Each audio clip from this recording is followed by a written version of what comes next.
Bonjour à tous.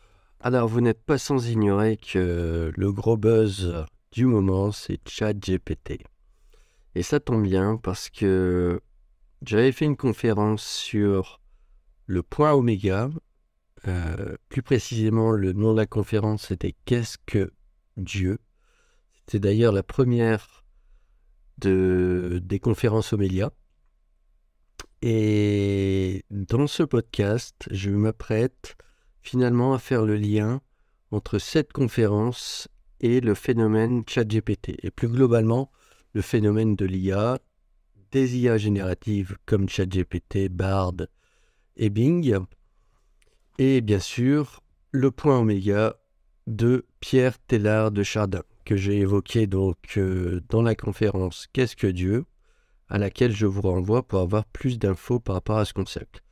Bien sûr, ce concept, on va le détailler quand même beaucoup plus dans cette conférence, au même titre que des courants de pensée comme le transhumanisme, comme la fusion homme-machine, la quête de l'immortalité, mais aussi le concept finalement d'intelligence au sens global, qui nous amènera également à évoquer la négantropie et l'entropie.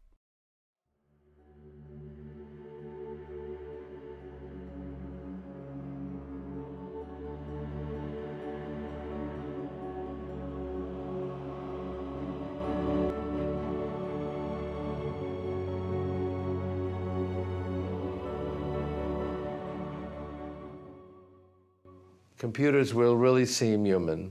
You'll meet them in a virtual reality environment. They'll have a human appearance, they'll look human, they will act human. We will fall in love with them, have the kind of emotional relationships we have with humans, and they will seem convincing. And we will believe that they're conscious. That's not a scientific proof because it's not a scientific issue. They'll get mad at us if we don't believe them, and they'll be very smart, so we're not going to want them to get mad at us. Louis, regarde, c'est super flic. T'as vu ce flingue d'enfer?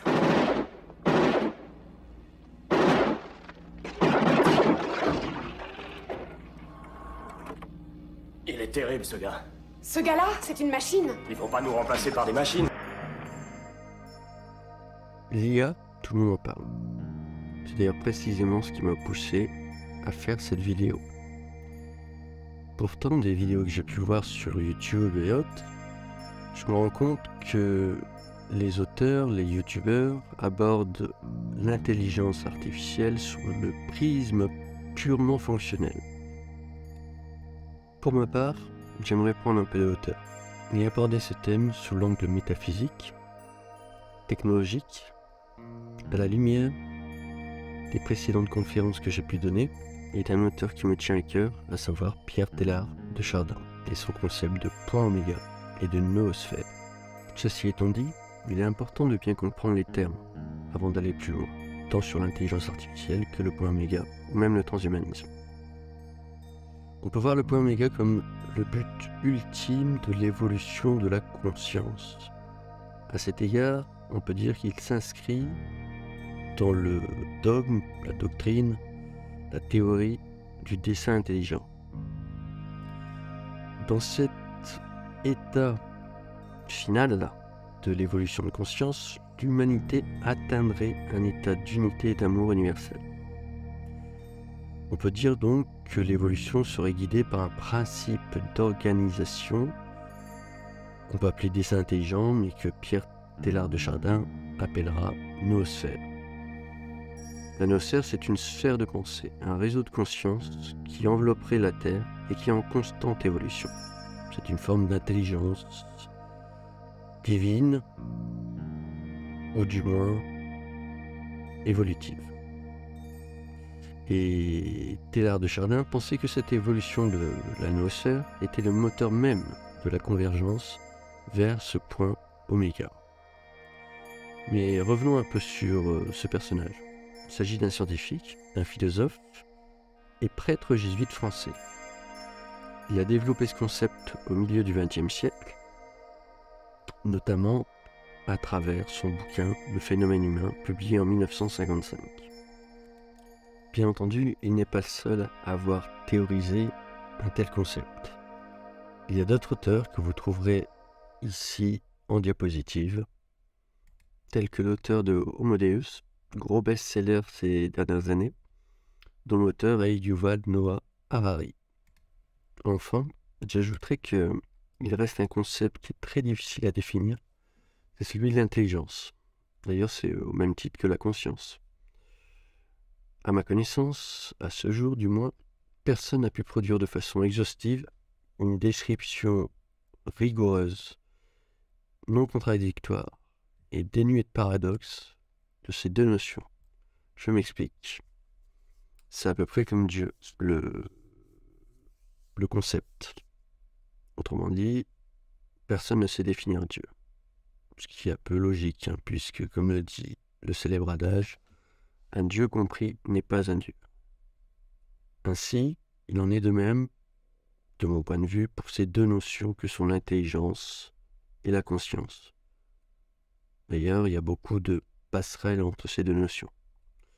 Toujours est-il que nous les aborderons au cours de la conférence. So thank you for this introduction, and thank you all for coming to hear me. And I want to speak today about not the past, not how we got here, but about the future, how we proceed from here. And in fact, I don't think that Homo sapiens has much of a future left. We are probably one of the last generations of Homo sapiens. In a century or two at most, I guess that humans like you and me will disappear, and Earth will be dominated by very different kind of beings or entities. Beings that will be more different from us than we are different from Neanderthals or from chimpanzees.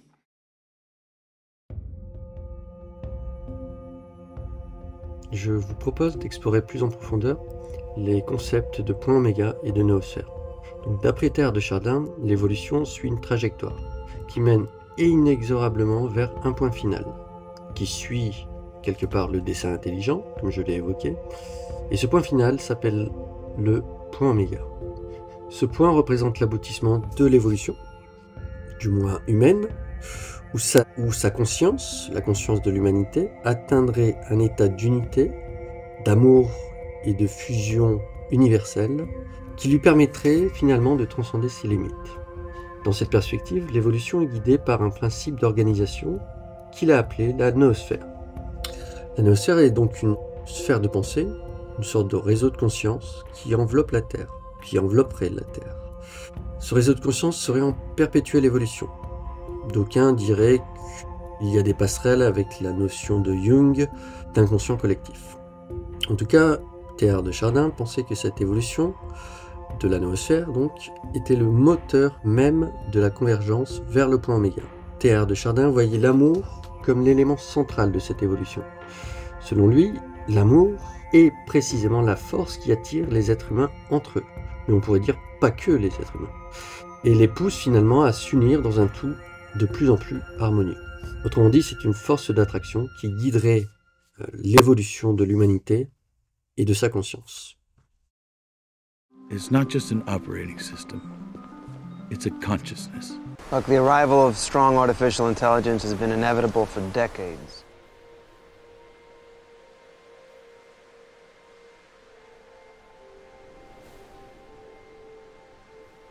Au départ, le concept de noosphère, comme celui de point oméga, a rencontré de vives critiques, et de tous les bords, j'allais dire. En premier lieu, de l'Église catholique romaine. Bernardo Gui wanted him condemned as a heretic. Qui est logique, puisque, comme je l'ai dit, Pierre Teilhard de Chardin était un prêtre jésuite, même s'il était bien sûr scientifique, paléontologue. Et ce qui lui a valu d'avoir la plupart de ses livres mis à l'index pendant un temps non négligeable. Many revere him as a living saint, but others would have him burned as a heretic. Mais récemment, on a vu l'Église catholique faire marche arrière avec notamment Benoît XVI et plus récemment le pape François, qui a, entre guillemets, rendu grâce aux formidables travaux du père jésuite Pierre Théard de Chardin. Mais il faut dire que c'est peut-être aussi l'époque qui veut ça, puisqu'avec toutes les mouvances New Age et j'allais dire une société qui se dirige vers une spiritualité plus libre, eh bien forcément ce sont des concepts qui finalement résonnent à l'ère de la communication et des nouvelles technologies. Pourtant, s'il y avait une institution qui est toujours réticente à ces idées, eh bien c'est l'institution scientifique. Déjà à l'époque, les travaux de Pierre Théard de Chardin n'ont pas été spécialement bien reçus, à part quelques exceptions dans le domaine. Mais aujourd'hui, bien qu'il y ait d'autres auteurs que j'ai présentés en début de conférence qui aient poursuivi les travaux de Pierre Théard de Chardin, j'ai l'impression que la communauté scientifique ne prend pas ça au sérieux. Et comme le dessin intelligent d'ailleurs. Il faut dire que de tout temps, du moins depuis les Lumières, tout concept métaphysique qui implique finalement un Dieu intelligent est quasiment toujours rejeté en bloc par la science. Et rejeté aussi en bloc par les religions monothéistes, puisqu'elles sont dogmatiques, elles appliquent une doctrine, et à l'évidence, le pari, ou plutôt la théorie de Pierre Théard de Chardin s'inscrit directement dans une forme de mythe prométhéen qui peut même faire parfois référence sous certains aspects au mythe de la Genèse. J'ai d'ailleurs posté en début d'émission quelques versets, d'abord de la Genèse, ensuite de Robert Amblin, qui a beaucoup écrit sur la religion et sur l'occultisme.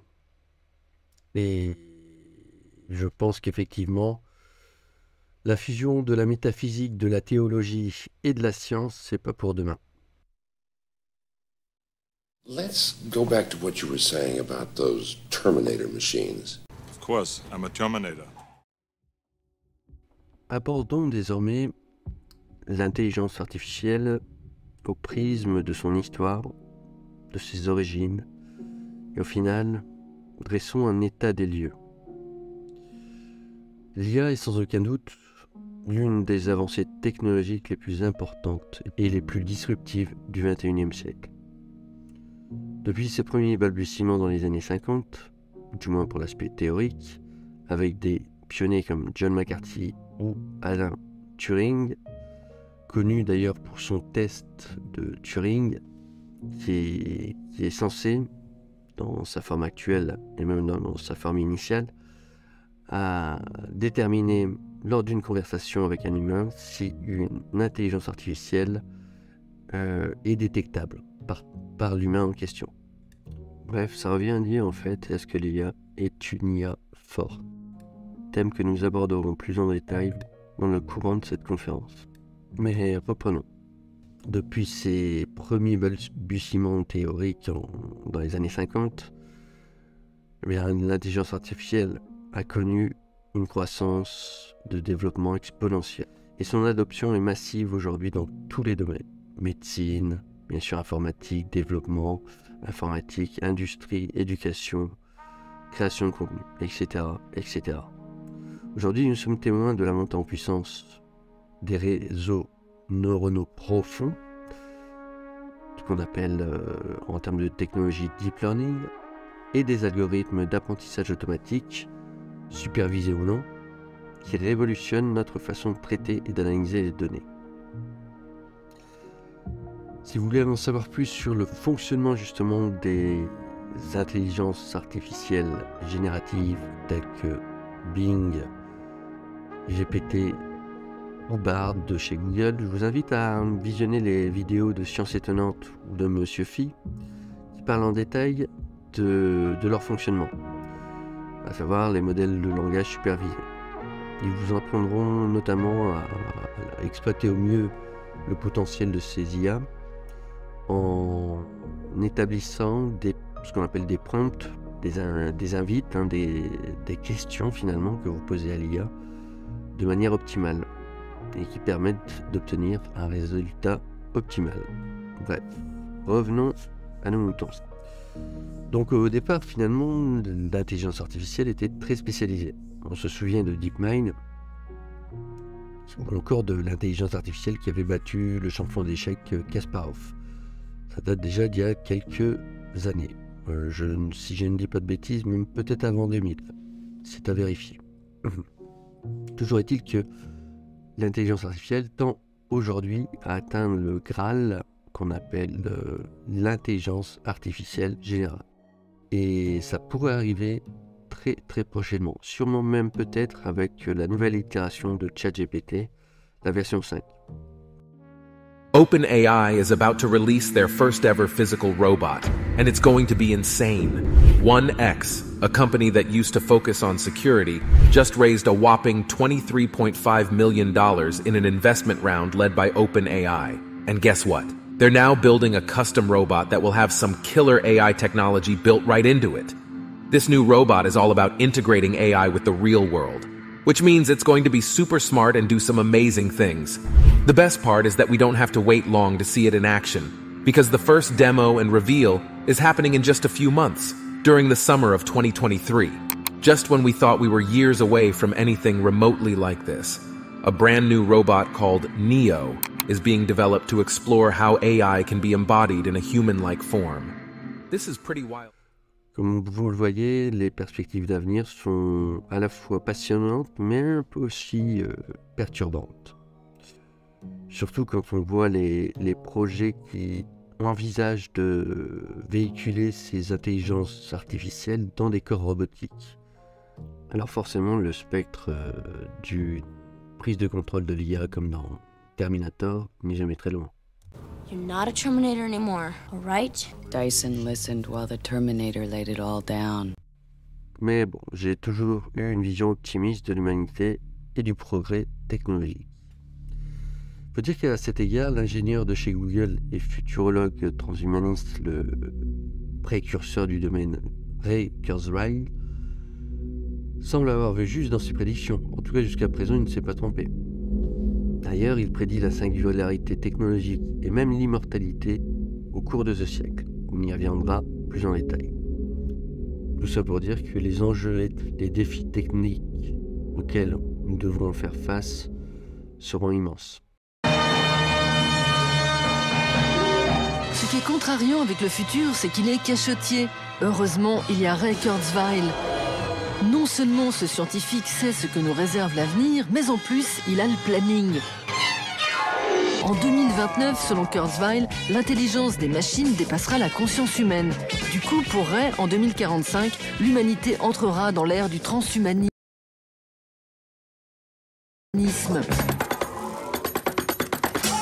Une révolution colossale comparable au Big Bang. À cette date, l'homme aura la puissance de Robocop et le cerveau d'un super ordinateur.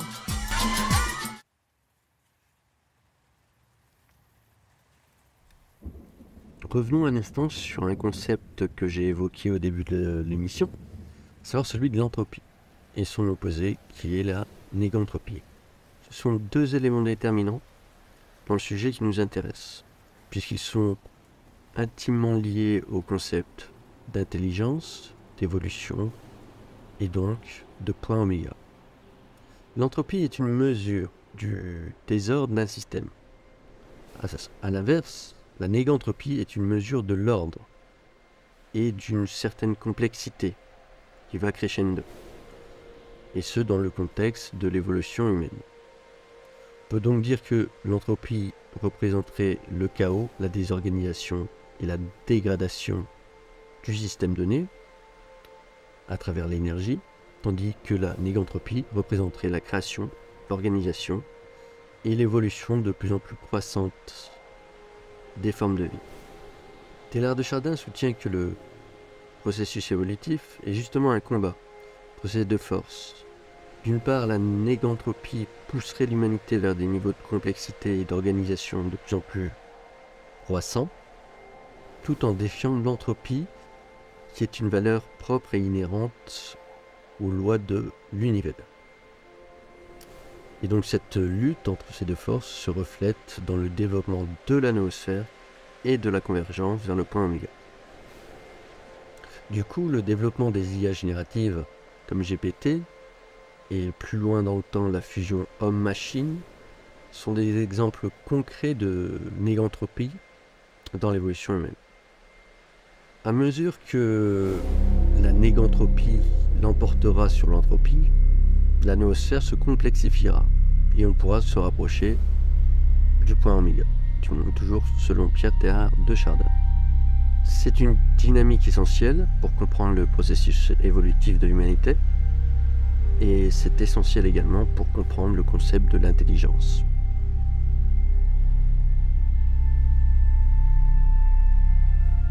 Laurent, justement, vous êtes urologue et spécialisé dans la question de l'immortalité.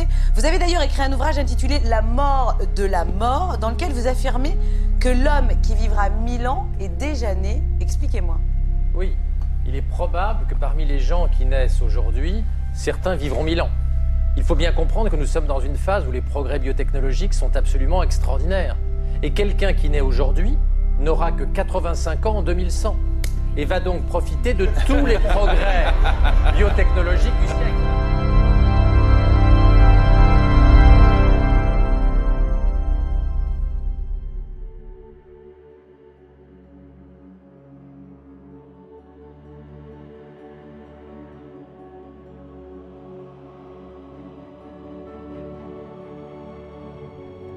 Maintenant que nous avons dégrossi le concept d'entropie et de négantropie, on peut aborder le point oméga d'un point de vue évolutif et le corollaire, la conscience.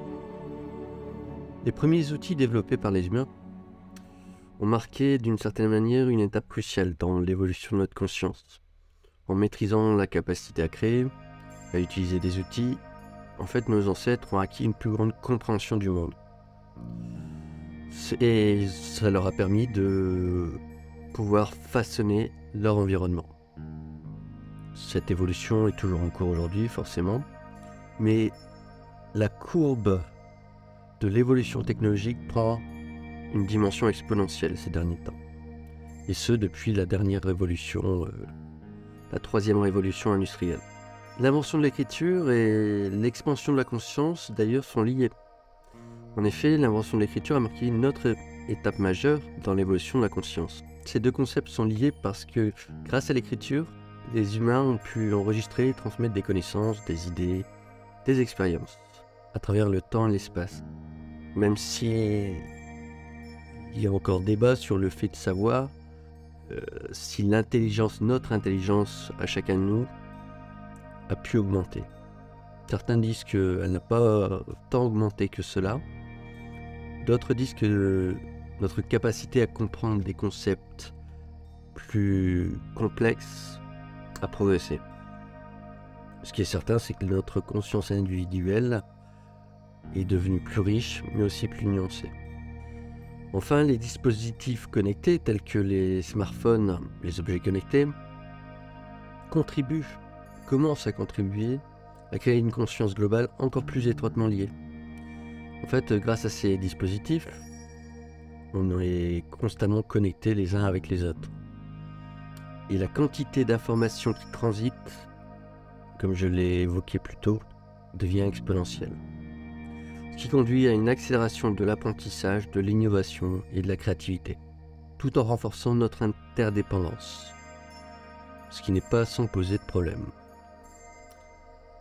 Bref, tout cela, Yuval Noah Harari, que j'ai déjà évoqué, l'évoque très bien dans ses deux livres phares, Homo sapiens et Homo Deus. Tout cela nous mène visiblement vers une singularité technologique. Le concept de singularité a été développé par Ray Kurzweil, certes, mais aussi par d'autres auteurs comme Harari.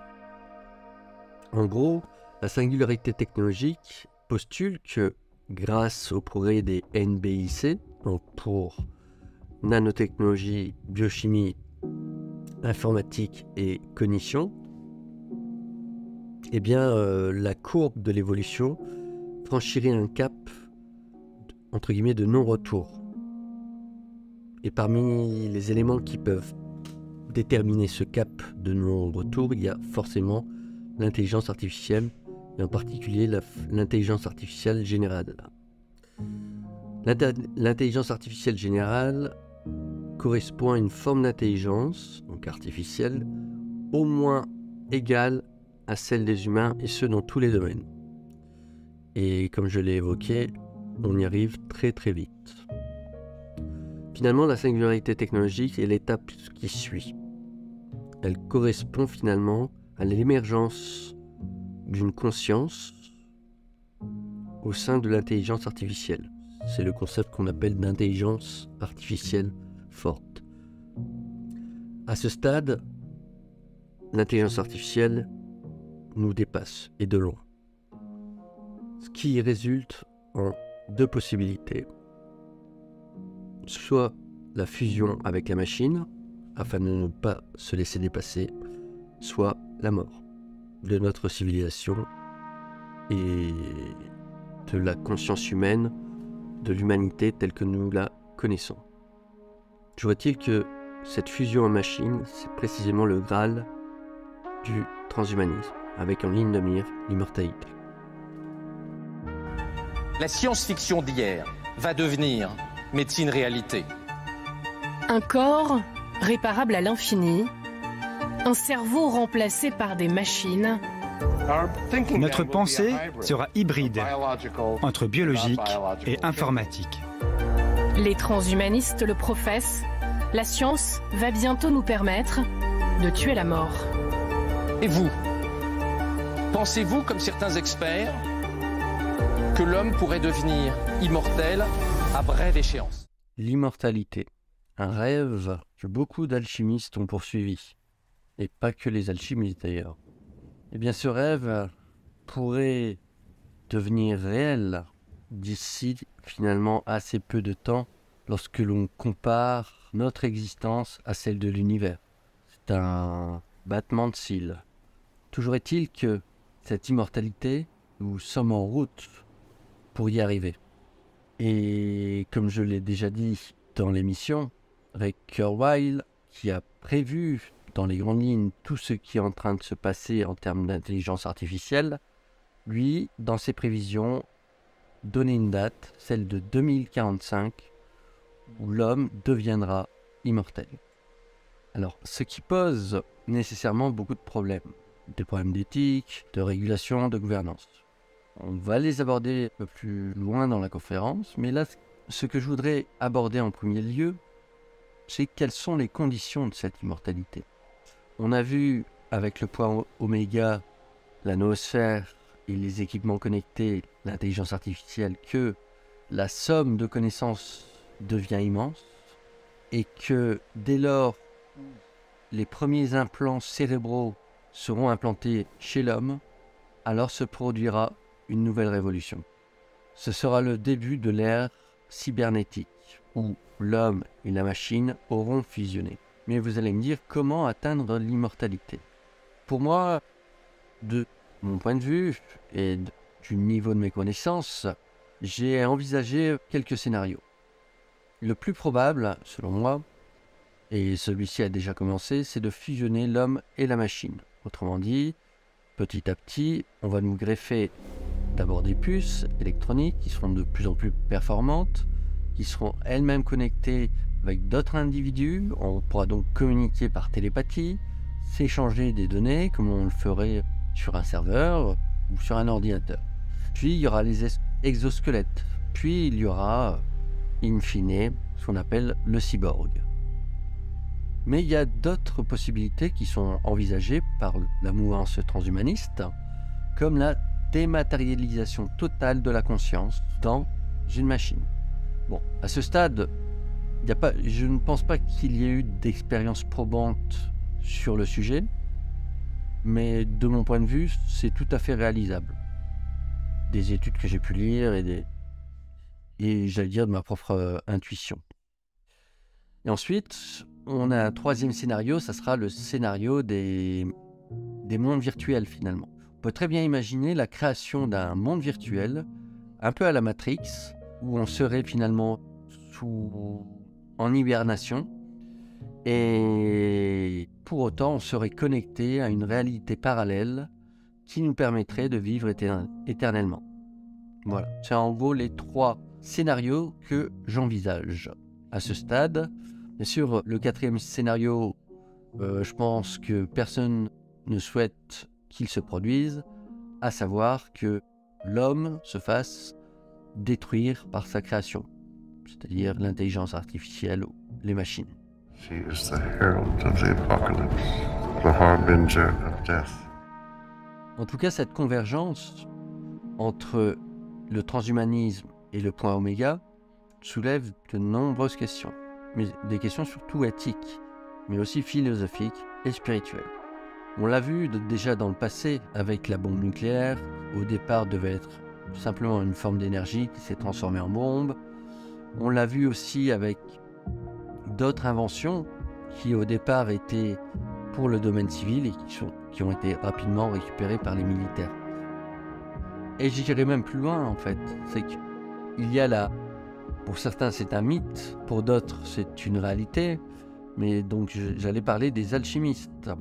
Les alchimistes et la pierre philosophale, qui donne l'immortalité, entre autres, a fait couler beaucoup d'encre. Et il y a eu notamment des alchimistes qui ont été brûlés par l'Inquisition. Il me semble, cela présage finalement une société en deux classes. Et au vu, je dirais, des conditions et de l'environnement actuel. En gros, la première classe sera les humains non implantés et la deuxième, les immortels. Les problématiques, les défis, les dangers de la période à venir, au vu de ce que je viens de vous dire, sont monumentaux. C'est littéralement ce qu'on appelle la singularité, comme une singularité qu'on trouve dans les trous noirs. C'est un inconnu auquel on va devoir faire face, mais on ne sait absolument pas ce qu'il va en résulter. Il faut juste espérer finalement que les gouvernements puissent mettre des barrières relativement flexibles pour encadrer, j'allais dire, ce développement exponentiel de l'intelligence artificielle. Mais dans un marché capitaliste où s'affrontent des démocraties et des dictatures, je doute que ce sera le cas. Alors, je pense qu'il vaut mieux prendre le train à l'heure que le louper. Autrement dit, il vaut mieux ne pas rater le train. En tout cas, en ce qui me concerne, je ne le manquerai pas, puisque pour moi, je l'ai toujours considéré de ce point de vue-là, c'est bien la connaissance qui nous sauvera. Et malheureusement, ceux qui resteront dans le passé, eh bien, disparaîtront. Bien, nous arrivons à la conclusion. On peut légitimement se demander si nous sommes déjà dépassés, puisque dans les scénarios que j'ai évoqués, je n'ai pas laissé beaucoup de place à l'intelligence artificielle. Je m'explique. Et comme je le pressens, l'IA finira par devenir consciente. Dyson listened while the Terminator laid it all down. Donc, dans ce scénario-là, que fera l'IA par rapport à nous? Est-ce qu'on collaborera? Ou est-ce qu'on fusionnera? Ou est-ce qu'elle nous détruira? Ça, personne ne peut encore se prononcer sur ce sujet. Et quand on voit le phénomène des boîtes noires, qui sont déjà présentes dans les IA actuelles, les IA génératives, c'est assez inquiétant. Parce qu'une boîte noire, en gros, c'est toute une partie des algorithmes, du code, qui ne nous est pas accessible ni à nous, ni aux développeurs. En gros, une boîte noire dans le cadre de l'intelligence artificielle, ça revient à dire, bon, l'intelligence artificielle fait ça, fait ci, mais on ne sait pas comment ça marche. Voilà, on en est là en ce moment. Toujours est-il que le point oméga, lui, sera bien atteint un jour. La question, c'est de savoir s'il sera atteint avec nous ou avec une autre forme de vie. Sur ce, je vous dis à bientôt. Je vous remercie d'avoir écouté ce podcast. J'espère vraiment que vous avez trouvé la discussion, la conférence stimulantes, éclairantes. Et bien sûr, n'hésitez pas à partager vos réflexions et vos opinions sur le sujet dans les commentaires. Et sinon, eh bien, j'ai créé un compte Tipeee, donc n'hésitez pas, si vous jugez que cette vidéo mérite un petit tip, eh bien, j'en serai honoré. Sur ce, je vous dis à bientôt pour de prochains épisodes. Au revoir.